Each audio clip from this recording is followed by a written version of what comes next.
Okay, so let's take a look at how you can set up Visual Builder Studio in Oracle Cloud. So if you signed up for Oracle Cloud with free credits or without, you can access these Visual Builder and Visual Builder Studio in Developer Service. So I will go there. So from menu, you can check Oracle Developer Services and then Visual Builder. Here you can choose between Visual Builder or Studio. Now you can also check the top search bar and type in there and you will get the services option. You can select from that. Either one of this should work. Right now, let's say I have this option of creating Visual Builder Studio. I will click on that and let's name this Visual, okay, or let's keep it short. So Visual Dev is the instance. Next it will go for CI and CD setup. Choose the compartment and here you can see I have to allow the policies, right? So CI CD setup is not done by me, so I will let the Oracle choose all of those options and I will let yes I authorize this option checked. Now next I will click on create Visual Builder Studio and from there we will be seeing one instance of Visual Builder Studio. Now we have to let it create so that our service console option is open, right? Also it has edit option just in case if you want to edit with some of its properties, right? And here you can see the policies I'm supposed to look at for CI and CD. The permission that I have given should contain yes to these policies, right? So here you can see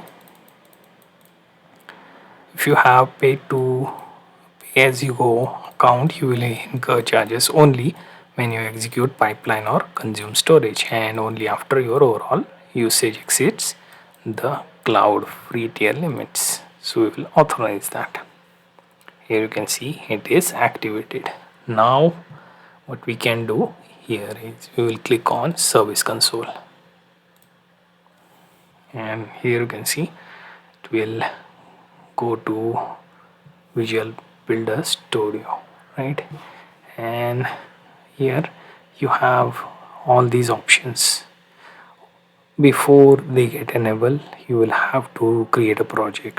Once you create that, it will specifically open option of workspace, Git and others from there onwards.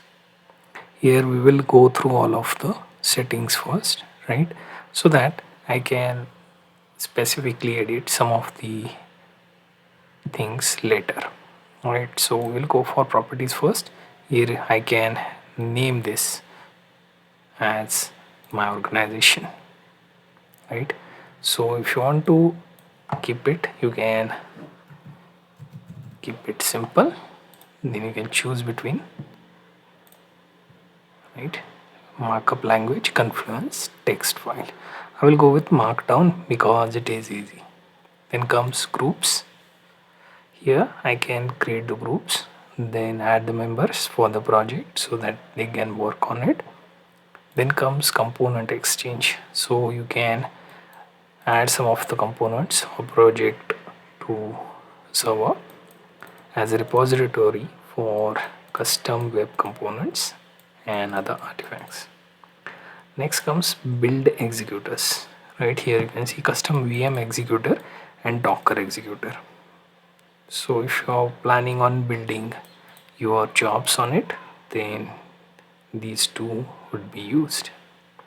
So your builds will be making use of executor and VM and Docker executor, right?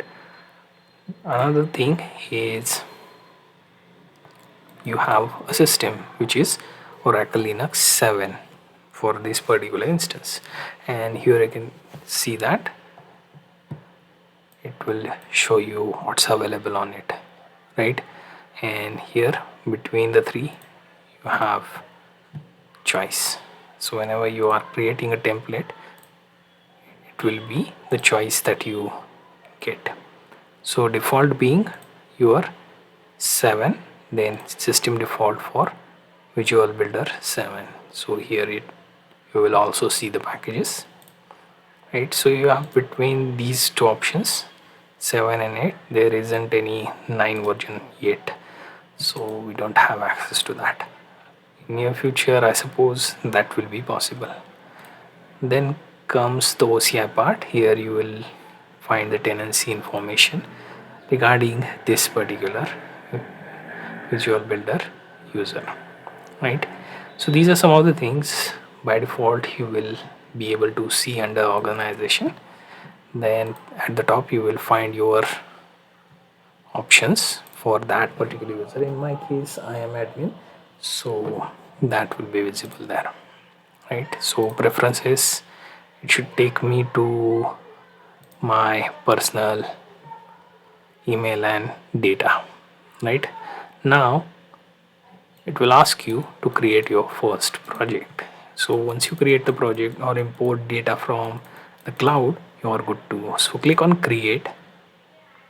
Now here I will just show you the options instead of going further. So we can create, say, demo, then demo, and here you can see the security private, language English, and click next. Here you can start from empty project, initial repository. If there is any project showing that repository file, then you can import that project. And finally, private template. So you have template file for use, and then you can get the private key to deal with this, right? Once you do that, you can move on to properties and project will be set, right? So for now I'm not cover entirely, so you can take a look at this and then proceed forward, right? So here you can see you can even minimize your sidebar menu from the left, which is project specific, right?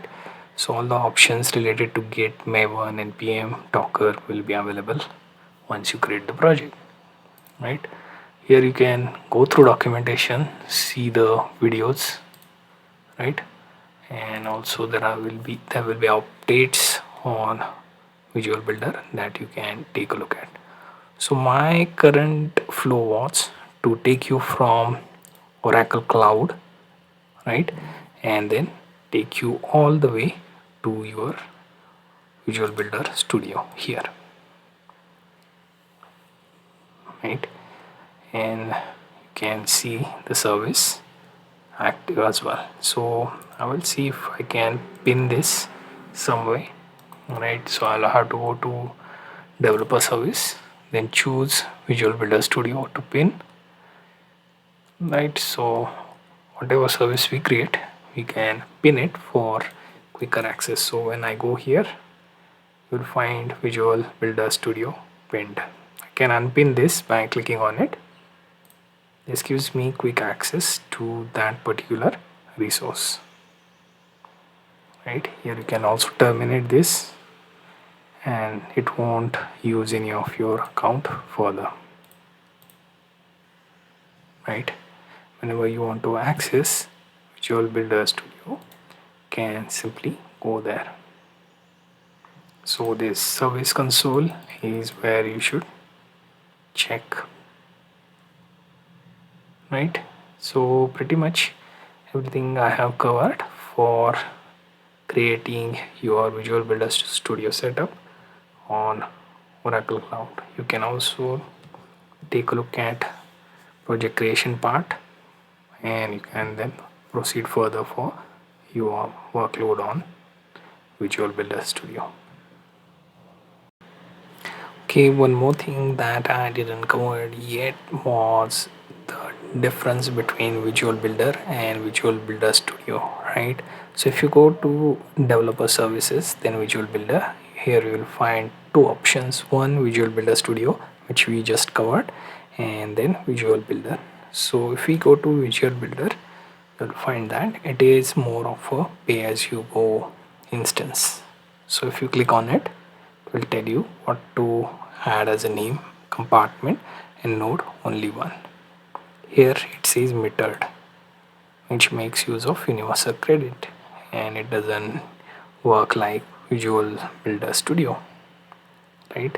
So there is a difference with Visual Builder and Visual Builder for SaaS, right? So be ready with pay as you go model in case if you happen to go with Visual Builder, right? So when you're creating that instance out of your credits in free tier, make sure to check for the resources being used, right? So if you can take a look at that part, and based on your use case you happen to choose between the two, go with Visual Builder Studio.